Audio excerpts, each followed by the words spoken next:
even as she fished the phone from the pocket of her wide skirt and swiped her thumb over the screen.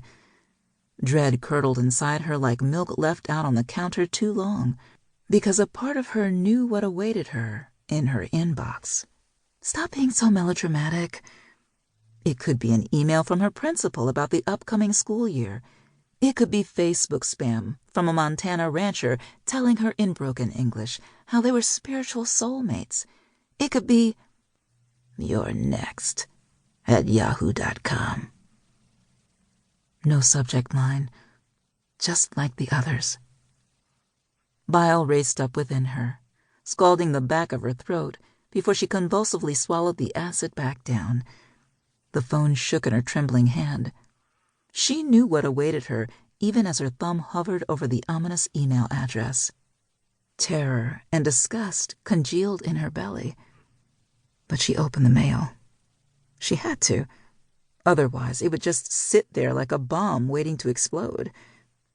No words greeted her. But the picture quickly filling up the screen of her phone didn't need a menacing message.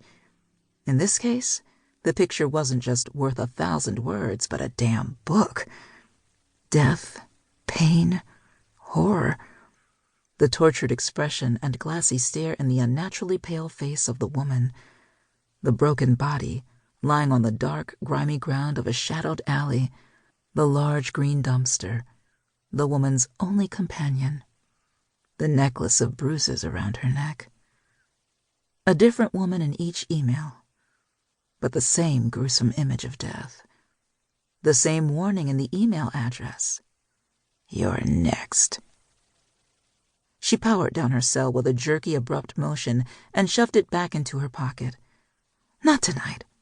Whoever this sicko was who had been sending her these messages would not shake her. They wouldn't win. Hands still trembling, she pulled open the restaurant door and stepped inside. She briefly closed her eyes as the cool, air-conditioned air drifted over her face, clammy skin, still boiling temper, and wounded pride. The low murmur of voices greeted her in the nearly empty lobby of the bar and bistro, the delicious scents of Italian spices and grilling seafood teasing her nostrils. She forced her lips into what she hoped passed as a polite smile as a hostess approached her. Hell, who was she kidding? Neither Drake Morriston, the emails, nor Tyers could claim full blame for her foul mood. Walking into an engagement party and toasting the happy couple when Philip Ryson, her ex-fiancé, graced the pages of Boston's social columns with a new girlfriend on his arm. Well, yeah, that definitely accounted for the other half of her self-pity funk. Thomas Edison, inventor of the light bulb, was afraid of the dark.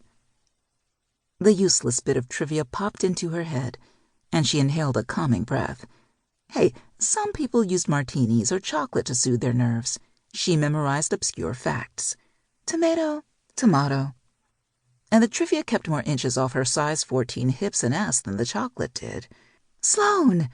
An excited voice called out her name as soon as she entered the beautifully decorated main room of the restaurant. Get your gorgeous ass over here. I'm so glad you could make it tonight. Fallon Wayland, the bride-to-be, sailed across the room, throwing her arms around Sloane and squeezing her in a tight hug. Grinning, Sloane returned her old college friend's exuberant greeting and embrace with equal enthusiasm.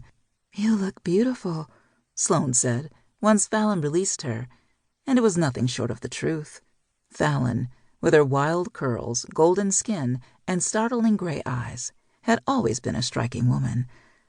But with love settling over her like an honest-to-God glow exclusive to mind-shattering orgasms and pregnancy, Fallon was even more beautiful. Sloane had never experienced either. "Oh, go on," Fallon waved a hand. With a wicked twinkle lighting her gaze, she leaned forward and stage-whispered, "It's all fantastic sex." "Oh, Jesus."